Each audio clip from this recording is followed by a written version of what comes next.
आशीर्वाद द्यायचं सुद्धा भ्या वाटत आहे.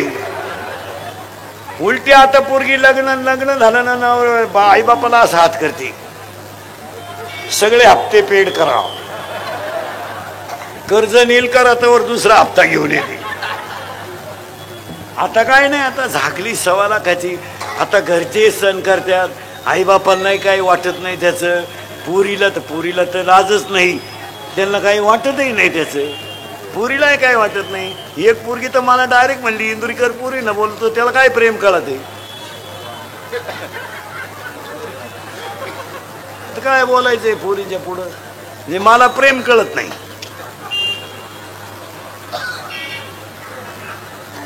प्रेम आंधळा असतं म्हणली, त्याला 2 डोळे, त्याला कुठं प्रेम दिसत आहे. म्हणजे मला बिंडोक पुरीला काय 100% पुरी इंदुरीकरला शिवे द्या.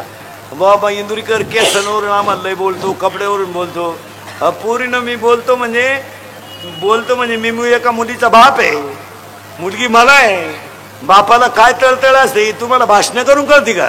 ज्याला पोरगी नाही त्याला काय वांग कळत आहे त्याच्यातलं. पुरीनं तुम्ही जा ना पळून, आपलं मत नाही. आज जा कीर्तन संपल्यावर, कारण मला गॅरंटी आहे तुम्ही माझं ऐकू शकत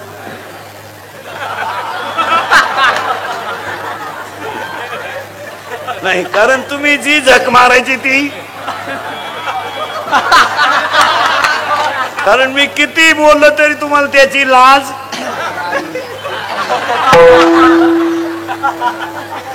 जा पळून तुम्ही, फक्त विनोद नाही बरं. आपल्या कीर्तनाला विनोदाची झालर आहे, पण झटके जीवन बदलावणार आहेत. पुरीनं जा पळून तुम्ही, आज जा. मेसेज टाका, चंद्र आहे साक्षीला. फक्त माझ्या एका प्रश्नाचं उत्तर द्या, तुमच्या बापानं काय पाप केलं होतं का तुम्ही त्याची इज्जत संपवली? एवढं उत्तर द्या. जा कोणाबरोबर जा, कोणाच्या आधारानं जा.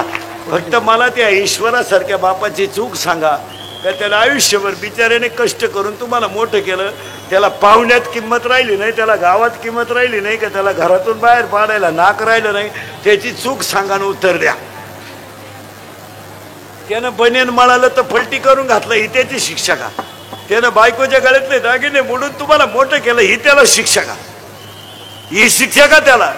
अरे त्यानं बायकोच्या गळ्यातले दागिने मोडले, तुम्हाला मोठं केलं, ही शिक्षा आहे का त्याला? अरे त्याचं बनेन मळालं तर त्यानं पलटी करून घातलंय. अरे पुरीनं प्रयोग वही आणायला सांगितली, तो किराणा दुकानात घुसला, तर किराण्याचा बाजार कमी केला आणि त्यानं प्रयोग वही आणली. हे फळ आहे त्याला? डोक्यावर दगड वाहून त्यानं घर बांधलंय. पुरी जरा नीट आहे का? अरे तुमचा जन्म नव्हता झाला पुरीनं, तुमचा जन्म हा बिचारा शेतकरी वर्ग आहे ना, यांच्या मुलासारखा मी. त्यानं डोक्यावर दगड वाहून पायानं गाळ करून घर बांधलंय. अरे तुमचा जन्म झाला पोरी नव्हतं. तुमचा बाप 15 मिनिटं एकटा हसत होता. का हसत होता माहितीये पोरीला तुम्हाला? का हसत होता माहिती होता? त्याच्या आईने त्याला सांगितलं होतं, तुला जर मुलगी झाली तर तू नशीबवान असेल. अरे त्याला आईची आठवण आली तर तो 15 मिनिटं हसत. पाप केला का त्याने? अरे तुम्ही 1.5 महिन्याच्या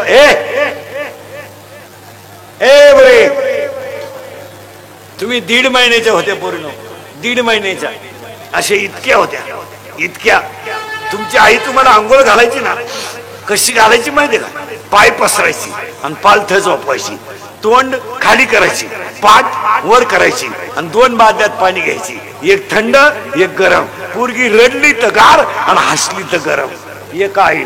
ही बिचारा बाप आहे ना, हा बादलीतलं पाणी ओतायचा आणि तुमची आई तुम्हाला दोन्ही हाताने चोळायची, फडक्यात गुंडाळायची आणि झोळीमध्ये टाकायची. तर तुमचा बाप झोळीच्या दोऱ्या ओढायचा आणि तुमची आई भाकरी करायची. पण भाकरी करताना आई बोलत नव्हती का? तिची झोप मोडल. पोरीनो, तुम्ही बोलायला लागलं तर बाप भोबडा बोलायचा, तुम्ही चालायला लागलं तर तुमचा बाप वाकून चालायचा, आणि पोरीनं तुम्ही रडायला लागलं तर तुमचा बाप गुडघे टेकवायचा. पोरीनं गुडघे, अरे गुडघे खाली टेकवायचा तो बाप. आणि हात खाली टेकून घरात घोडा घोडा व्हायचा रे पोरीनो, घरात घोडा घोडा व्हायचा. तुमचे पाय पोटाला लागायचे तोवर हसायचा. तुमचं लग्न जमलं तर रात्रभर उशीत मुंडक गुतून तो रडत होता पोरीनो. तो का रडला माहितीये का? माझे पैसे जाऊ द्या, फक्त माझी मुलगी सुखी होऊ द्या म्हणून रडत होता.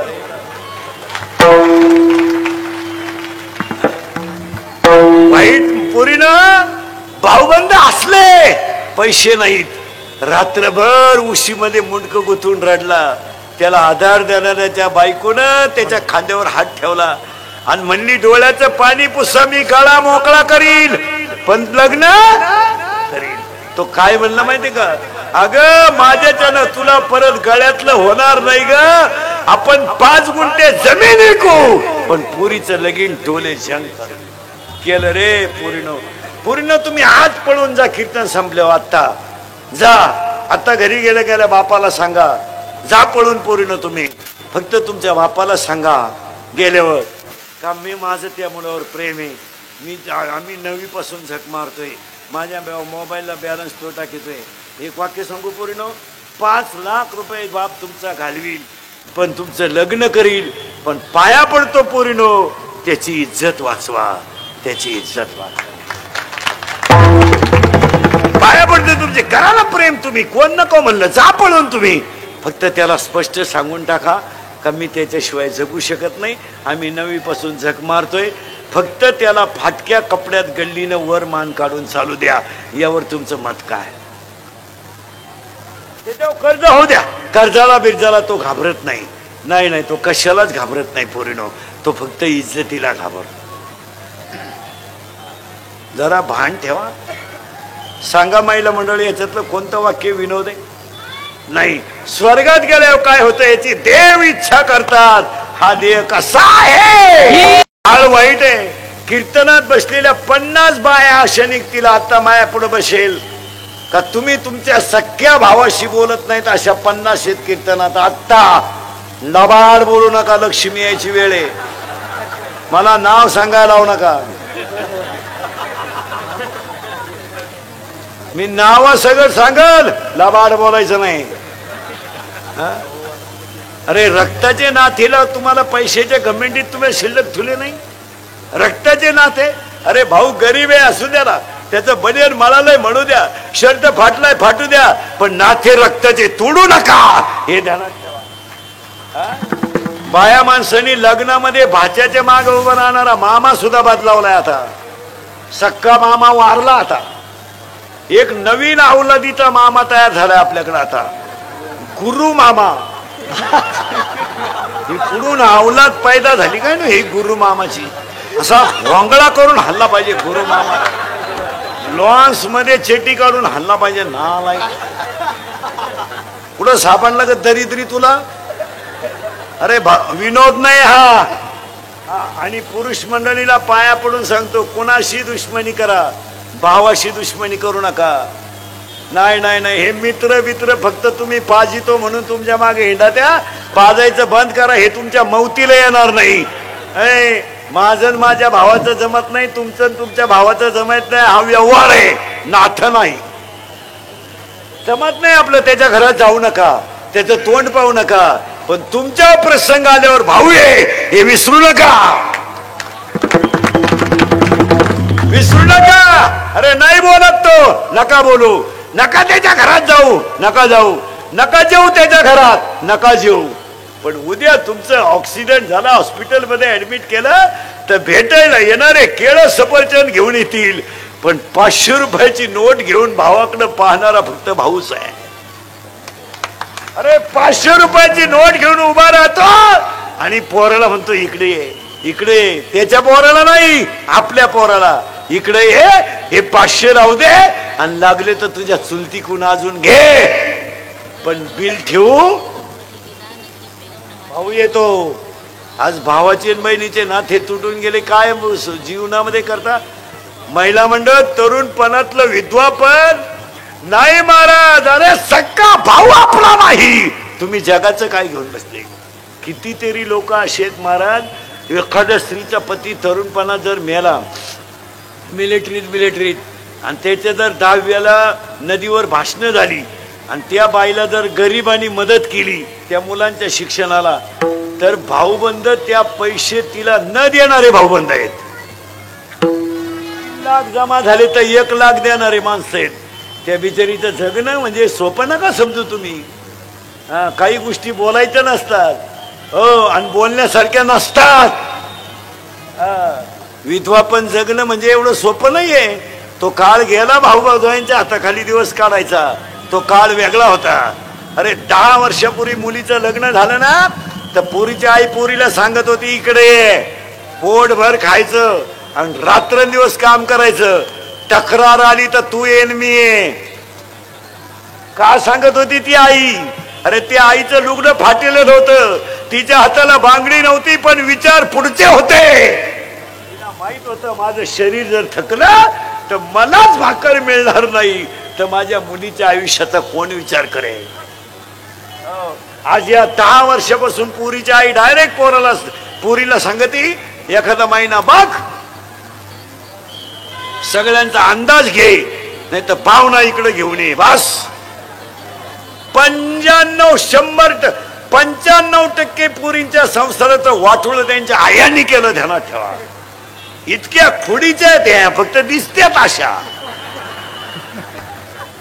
कोणती कीर्तनात बसलेली बाई आहे माया पुढं का तुझा आणि तुझ्या पुरीचा 8 दिवस फोन झाला नाही, बोटवर कर, मी सत्कार करतो तुझा, कर बोटवर, जाऊ दे आजचं पाकिट देतो तुला, कर, चाल. काय करा तुला पुरी? हा विनोद नाही, हा विनोद आहे का?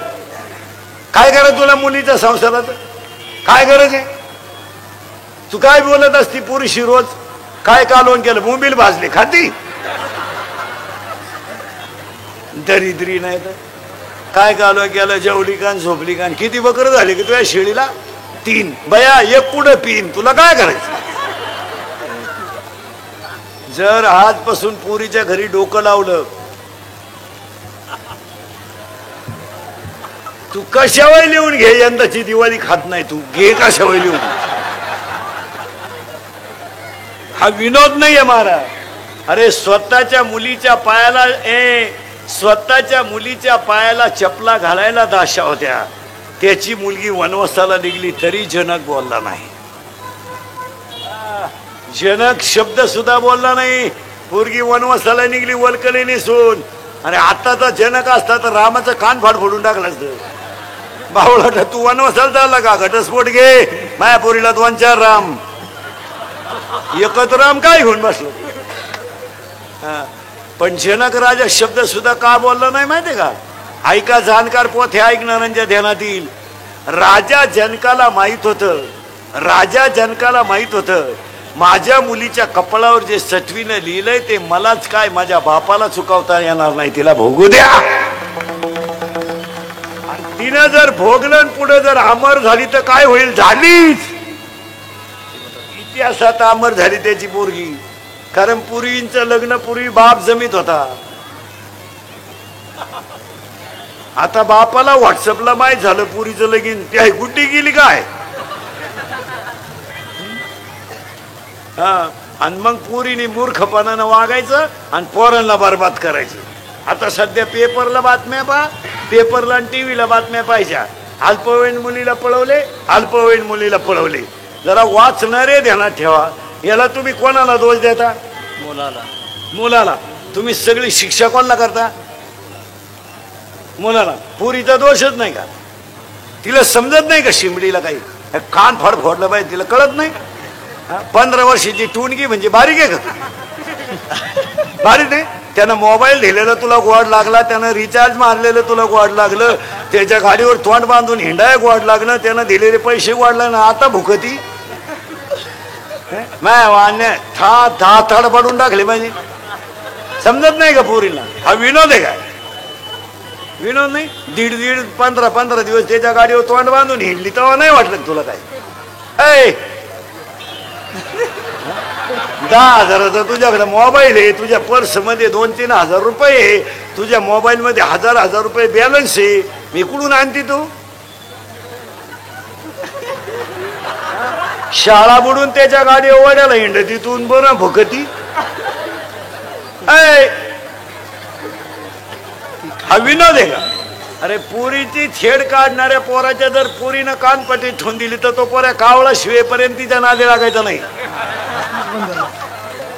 आणि आपण दोष कोणाला देतो? सगळ्या मुलाला. पुरी मला सांगा, ह्या गोष्टी विनोद आहे का? मुलगी मला आहे, मुलगी तुम्हाला आहे. याला आणि पोरगी आपली प्रेमात पडली हे तिच्या आईला पूर्ण माहित असतं. आयांनी भामटेपणा करायचा नाही. माहित नाही का तुला आपली पोरीच्या बॅलन्स मध्ये बॅलन्स कस काय वाढला? आपली पोरगी रविवारी शाळेत जाती, 3-3 वेळा भांग पाडती, 6ला शाळा सुटती, पोरगी 8ला येती. मग ही पोरगी काय करते बुवा? तू काय करीत असती नक्की घरात? आपली पोरगी 2-2 वेळा आरशात पाहती, 4-4 वेळा भांग पाडीती. मग तुझ्या पोरीला काय पांडुरंगाचा साक्षात्कार हो राहिला का? काय समाधी लागली का तुझ्या पोरीला? पोरगी पळून गेलो म्हणती मला अंदाज आलता. तू काय कुंभ मेळ्याला गेली ती उलाटली होती का पुढं? हा विनोद नाहीये महाराज. लोकांना वाईट वाटतं. इंदुरीकर डायरेक्ट बोलतो महाराज, पण तळतळीने सांगतो तुम्हाला, मी मरल ना महाराज, मरल. मरणार नाही मी 5-25 वर्ष, पण तुम्हाला आपली रोज आठवण येईल एवढं ध्यानात ठेवा. अहो पुरीने इतक्या लाजा सोडल्यात हे 2-4 वर्षात महाराज. पुरी चांगल्या पोरांवर प्रेम सुद्धा करीन. एकदम भंगरी पोराच्या नादी लागती. पोर भंगरी, त्याच्या बगलात गुशिड्या, 1 साइड भांग, अंडरपॅन्टला वा, आणि त्यालाच म्हणती तूच माझी जान है.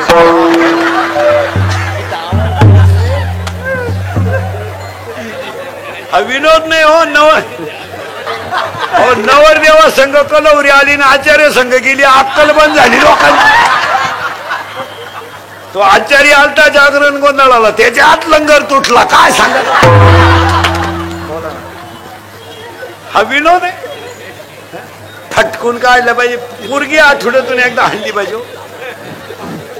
आता घरी जा, महिला मंडळ कीर्तन संपल्यावर हे आणि एक अर्धा तास सोफा सेटवर बसा, फॅन बिन लावा. कारण मी आता काय बोलणार आहे, शुगर वाढल तुमची.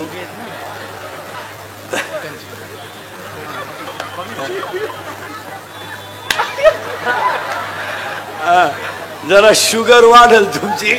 जरा पुरीला जवळ घ्या घरी गेले. आता तिचा जरा वह्या उचका वर्गातल्या, आणि वह्यांची शेवटची पानं वाचा. इतके पॉवरफुल ग्रहपाठी, तुला सुद्धा वाटण मी कॉलेजला जावा का काय?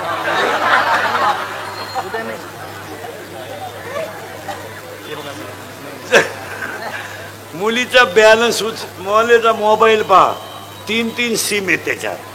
तुम्हाला एकच नंबर माहिती आहे, 2 नंबरांना रेंज नाही. मुलीच्या मोबाईल मधले व्हॉट्सअपचे मेसेज वाचा एकदा, तू फाशीच घेशील फॅनला. मग तुला कळल आपल्या देवीचे भक्त किती पॉवरफुल आहेत.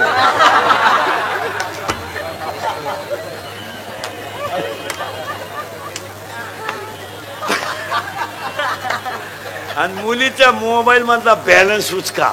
आपण 100 दिले, त्याच्यात 500 आले. मग 100ला 500 ही स्कीम कोणती आहे? 1 GB आहे का 2 GB आहे का GB आहे का?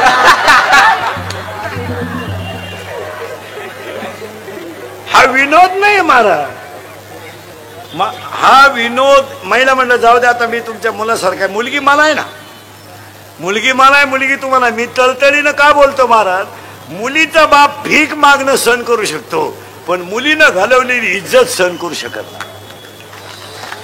तो भीक मागणं सहन करेल. त्याचे कपडे फाटले ना त्याला काही वाटत नाही, त्याची दाढी वाढली ना त्याला अजिबात काही वाटत नाही. त्याला उलटी घरातली माणसं म्हणतात, अहो कार्यक्रमाला चालले तुम्ही, दाढी तर करा, जाऊ दे. त्याला वाटत नाही काही. तो पाहुण्यांच्या कार्यक्रमाला जर निघला ना, त्याच्या कपड्याला इस्त्रीत पाहिजे असं काही नाही, त्याला फक्त इज्जत पाहिजे. असा गंडी नाही ना, मस्त फाटक्या शर्टात सुद्धा डुलत चालतो, त्याला काय वाटत नाही. चप्पल नसली ना त्याला काय वाटत. एक वाक्य सांगा पोरीनो, बापाला कशातच काही वाटत नाही, पण मुलाकडून मुलीकडून गेलेल्या इज्जतीचा झटका त्याला बसल्याशिवाय राहत. त्याला परिस्थितीचं काय वाटत नाही. कालवणाला तेल नाही नसू द्या, ते काय देव ठेवेल तसं राहावा, त्याला काय वाटत नाही. तो बिचारा श्रद्धावान असतो, त्याला काय वाटत नाही. आणि पुरीने या 2-4 वर्षामध्ये लाजा सोडून दिल्या हो. आणि आपण फक्त पोरांना नाव ठेवतो. पोर बिंडोक कशामुळे झाली? पुरी मूर्ख झाल्या. पूर्वी पोरग पोरगी पळवायचं,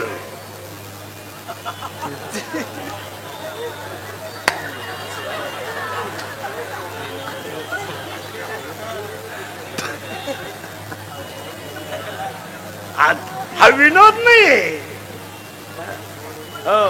आणि पोर बिंडोक का झाले महाराज? फुकाट ना सगळं. 70,000ची पल्सर, 10,000चा मोबाईल, 2-4 हजाराचा पायात बूट, रुपये इन्कम नाही वळूला. फक्त मिशा काढायच्या आणि बोंबलं धिंडायचं. पुरीला पाहिला का बोकड्याचा आवाज काढायचा. मोटरसायकल चालला, कुत्र्याला थांबतो. त्याचा बाप पिसाळलेला होता. ते माझाठलं उतटून गेलं. ते फुकाट ना सगळं. घर बांधायचं नाही, एअर खांदायचं नाही, मोटर बसवायची नाही, अभ्यासाची काही गरज नाही. 7-8 हजाराचा मोबाईल, 60-70 हजाराची पल्सर, 2-4 हजाराचा बूट, वरून बापानं 100 द्यायचे खर्चायला पेट्रोलला. हिनं दरिद्रीनं द्यायचे 100. इथलही खोडीची. हिनं उलट म्हणायचं 100 राहू दे अजून, त्याचं ऐकू नको, त्याचं नको ऐकू, तो पहिल्यापासून तसाच आहे. कोण तो? त्याला मी 9वी पासून पाहते.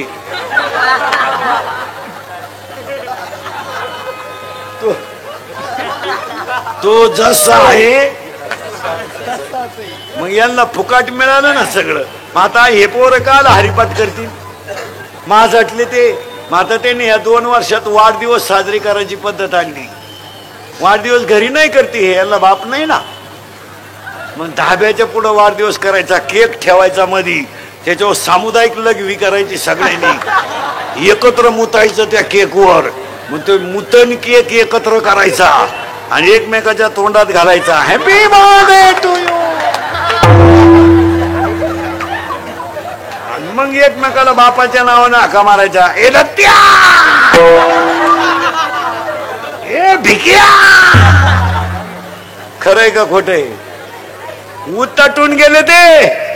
आणि या हरामीला बायका मिळालं, रेंज गेली, काहींची रेंज, काहींचा डिस्प्लेच गेला, चित्रच दिसत. पुरीनो तुमच्या बापाच्या दारात आहे ना अशी रांग लागणार आहे 2-3 वर्षात. रांग, मुलगी द्या, मुलगी द्या. फक्त तोवर तुम्ही घरात राहिल्या पाहिजे, नाही तर रांग लागायच्या अंगणात तुम्ही सापडायच्या धबधब्याखाली लाटाला.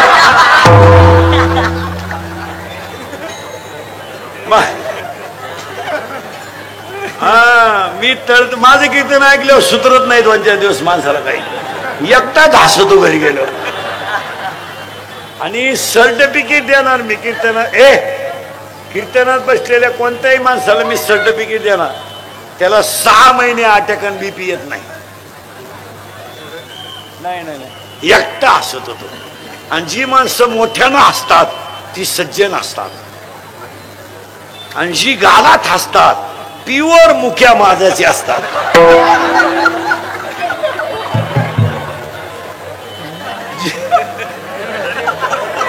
जी माणसं तब्येतीत जास्त असतात ती डोक्यात कमी असतात.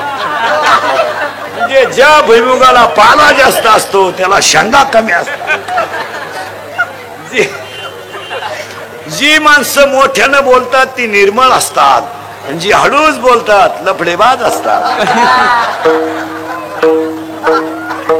चला, माणसाचा मृत्यू दिवसा झालेला असावा. इथं आपण 20 मिनिटापूर्वी होतो. तुम्ही नाही काळजी करायची काय. मी आता रिटायर झालो महाराज.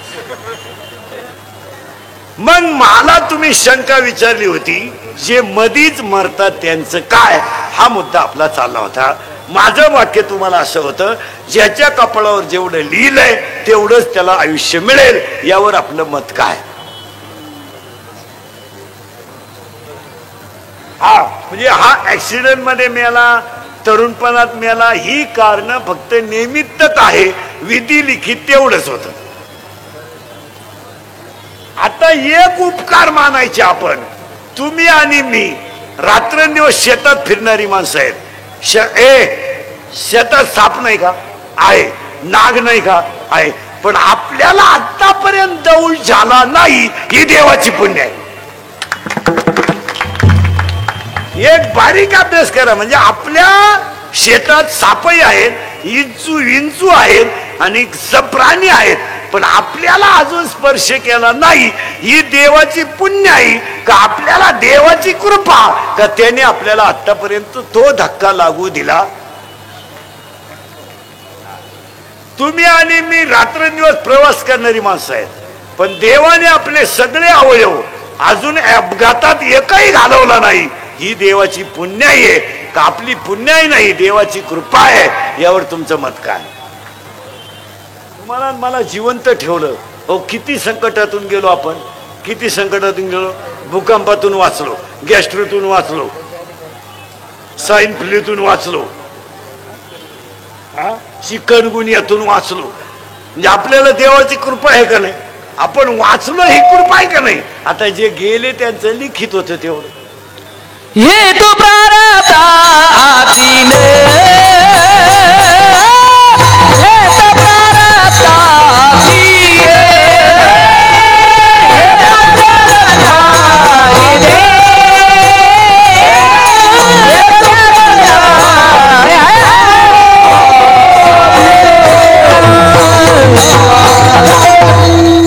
कसं जन्माला यायचं, काय यायचं, मरायचं कसं, आता मरून दाखवतो. मरून दाखवतो. आता लय बारीक आहे का? मरून सुद्धा दाखवणार मी तुम्हाला, स्वर्गात सुद्धा नेऊन घालणार.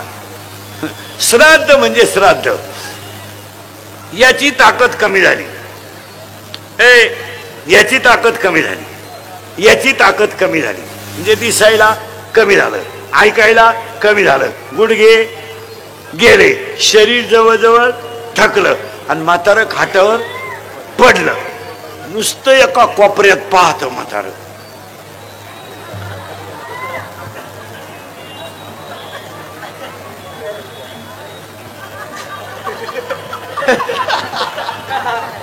खात नाही, पेत नाही.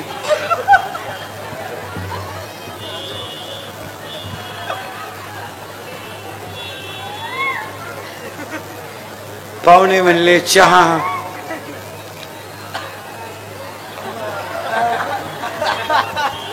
दूध, थोडी दारू. ऐका, आता तो म्हातारा खाटावर निचेष्ट पडलाय. एक माणूस भेटायला गेलेला काय म्हणतो, तो आता तंद्रीत आहे. शब्द तंद्रीत आहे, आणि तंद्रीत हा शब्द खरा आहे. ज्या वेळेस माणूस एकाग्र होतो त्यावेळेस यम त्याला मागचा हिशोब विचारायला सुरुवात करतो. तो एकादशी केलता का? नाही. सोमवार केलता का? नाही.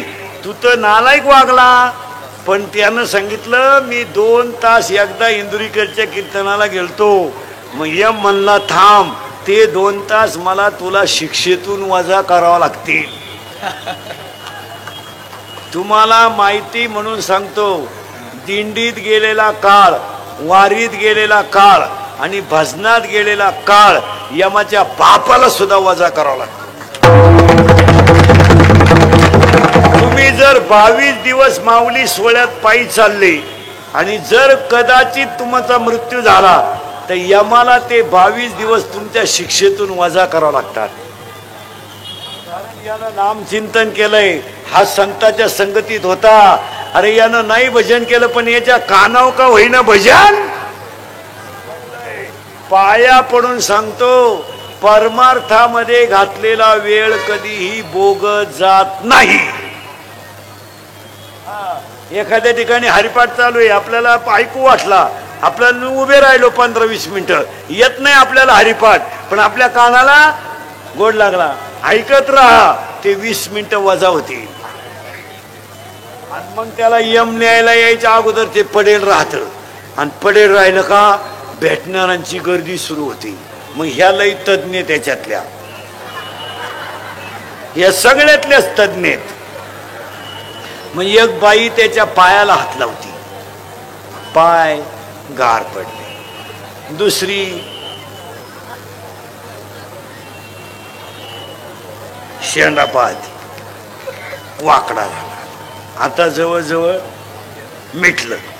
तिसरी लगेच कानाची पाळी पाहते, कानाची पाळी वागते माणसाची, तेव्हा 3 दिवसानं माणूस मरतो आणि शेंडा काढल्यावर 7 दिवसानं मरतो.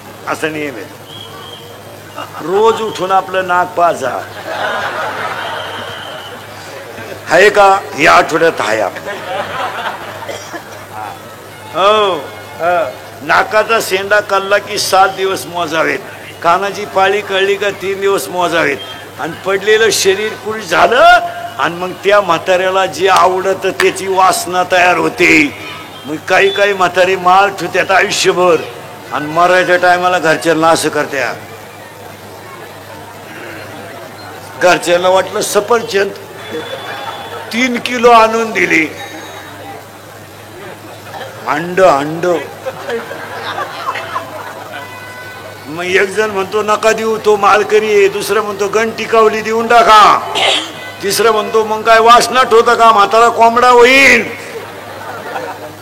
आणि त्याच वेळेस वासना तयार झाली का वासना तिच्या भावाला फोन करते. तिच्या भावाचं नाव आहे यम.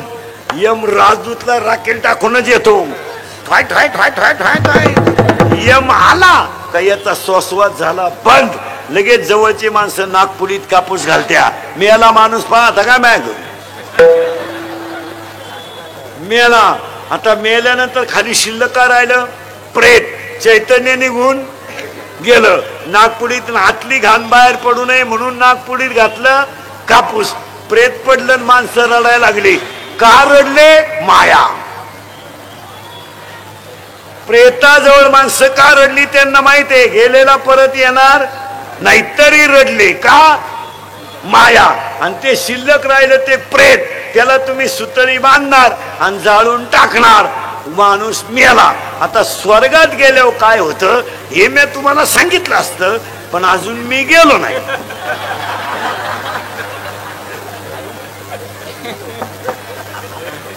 जेव्हा मी वर जाऊन तुम्हाला मिस कॉल करीन तेव्हा तुम्ही आम्हाला खालून रिंगा द्यायच्या, येऊ का काय? कारण स्वर्गात इतके लफडेत,